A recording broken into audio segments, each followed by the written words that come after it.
جناب علی المرتضیٰ رضی اللہ تعالیٰ عنہ کی ذات وہ ہے کہ ابن عباس کہتے ہیں قرآن کی کم و بیش 300 آیات علی المرتضیٰ کی شان میں نازل ہوئی ہیں۔ جہاں علی ہے وہاں قرآن ہے، جہاں قرآن ہے وہاں علی ہے، جہاں حق ہے وہاں علی ہے، جہاں علی ہے وہاں حق ہے۔ اللہ مرتضیٰ رضی اللہ تعالیٰ عنہ آپ بیٹھے تھے ایک جگہ اور سامنے چند کفار بیٹھے تھے اور ایک سائل آ گیا سوال کرتے کرتے، کافروں کے پاس گیا تو کافروں نے کہا اس بزرگ سے جا کے مانگو۔ تو جب وہ سائل مولا علی کے پاس آیا تو وہ سارے کافر ہنسنے لگ گئے، ان کے پاس تو کچھ ہے نہیں، یہ کیا دیں گے؟ اللہ اکبر۔ تو جناب علی رضی اللہ تعالی عنہ نے 10 مرتبہ درود پاک پڑھا اور درود پاک پڑھنے کے بعد اس سائل سے کہا کہ اپنی مٹھی کو بند کر لو۔ آپ نے 10 مرتبہ درود پاک پڑھ کے اس کی مٹھی پر پھونک ماری، پر میں کہ یہ مٹھی جا کے ان کافروں کے سامنے کھولنا، یہ ان کے سامنے جا کے کھولنا۔ اب وہ شخص مٹھی بند کی ہوئی کافروں کے سامنے جب آ کے کھولتا ہے تو اللہ رب العزت اس کی مٹھی میں ایک سونے کا سکہ 1 دینار پیدا فرما دیتا ہے۔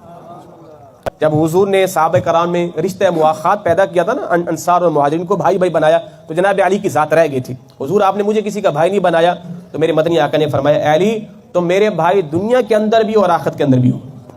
غزوہ خندق کے موقع پر، غزوہ خندق کے موقع پر، اور یہ جنگ جو ہے صحابہ کرام نے بڑے کٹھن حالات میں لڑی کہ جب سردی کی راتیں تھیں اور ٹھنڈی ہوائیں چلا کرتی تھی، صحابہ کے پاس اتنے کپڑے بھی نہیں تھے کہ جسم کو اچھی طرح ڈھانپ سکیں، اور صحابہ کے پاس کھانے کو بھی کچھ نہیں تھا، مگر یہ جنگ لڑی کہ میدان میں سب سے پہلے ایک شخص اترا کہ جس کا نام عمر بن عبد ود تھا، اور وہ اتنا طاقتور تھا کہ 1000 آدمی سے اکیلا مقابلہ کرتا تھا۔ گھوڑ سواری کا ماہر، تیر اندوزی کا ماہر، تلوار چلانے کا ماہر۔ اللہ اکبر۔ جب میدان میں آیا تو اس نے للکارا کہ کون ہے، کہ جسے کنزن کہا کہ کس کو جنت میں جانے کا شوق ہے وہ آئے میدان میں۔ اللہ اکبر۔ علی المرتضیٰ رضی اللہ تعالیٰ عنہ آگے بڑھے تو میرے مدنی آقا نے فرمایا علی رکو۔ حضور نے علی کے ہاتھ میں ذوالفقار تلوار کو تھمایا اور سرکار نے آپ کی دستار بندی کی، سرکار نے علی کے سر پر امامہ شریف باندھا اور آپ نے تلوار دی۔ تلوار دینے کے بعد دعا کی اے پروردگار ان کے خلاف علی کی مدد فرما، اللہم اعنہ علیہ، مالک ان کے خلاف علی کی مدد فرما۔ سرکار نے دعا کر کے علی المرتضیٰ کو روانہ کیا۔ جب عمر بن عبد ود کو پتہ چلا کہ علی رضی اللہ تعالیٰ عنہ آ رہے ہیں تو اس نے کہا علی دیکھو بات یہ ہے میں تم سے نہیں لڑنا چاہتا۔ تو جناب علی رضی اللہ تعالیٰ عنہ نے کیا فرمایا کہ تو نہیں لڑنا چاہتا میں تو لڑنا چاہتا ہوں، تو نہیں لڑنا چاہتا نا تو میں تو لڑنا چاہتا ہوں۔ اللہ اکبر، اللہ اکبر۔ عمر بن عبد ود جو ہے وہ اپنے نشے میں مست تھا کہ میں ایک ہی وار سے معاذ اللہ ثم معاذ اللہ علی المرتضیٰ رضی اللہ تعالیٰ عنہ کو شہید کر دوں گا۔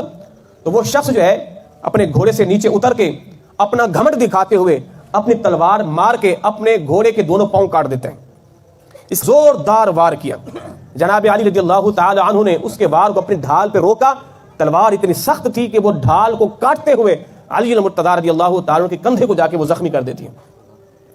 اور آپ نے پھر وہ چال چلی، ایسی چال چلی کہ آپ نے ایسی ضرب لگائی، ایسی ضرب لگائی کہ ایک ہی ضرب سے اللہ نے اسے واسطے جہنم کر دیا۔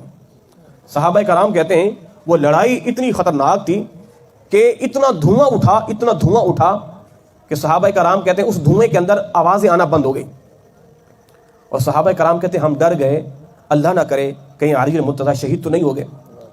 صحابہ کہتے ہیں ہم بڑے افسردہ ہو گئے کہ جناب علی رضی اللہ تعالی شہید تو نہیں ہو گئے۔ اللہ اکبر، اللہ اکبر۔ پھر کہتے ہیں پھر اسی دھوئیں کے اندر سے، اسی دھوئیں کے اندر سے نعرہ تکبیر کی آواز بلند ہوئی، اسی دھوئیں سے، وہ جو دھواں تھا مٹی کا اسی سے نعرہ تکبیر کی آواز بلند ہوئی۔ فرماتے اس آواز کو سن کر میرے مدنی آقا صلی اللہ علیہ وسلم حضور اتنا مسکرائے، اتنا مسکرائے۔ صحابہ کرام کہتے ہیں حضور کا چہرہ دیکھ کر لگتا تھا یہ قرآن کے کھلے ہوئے اوراق نظر آ رہے ہیں، یہ قرآن کے کھلے ہوئے اوراق نظر آ رہے ہیں۔ تو عمر بن عبد ود جو 1000 آدمی سے لڑنے والا تھا وہ علی کے ایک وار کا بھی مقابلہ نہیں کر سکا، وہ علی کے ایک وار کا مقابلہ نہیں کر سکا۔ اور جب وہ آ رہے تھے صحابہ کرام کے سرکار خود آگے بڑھ کے اور علی المرتضیٰ کو سینے سے لگا لیا۔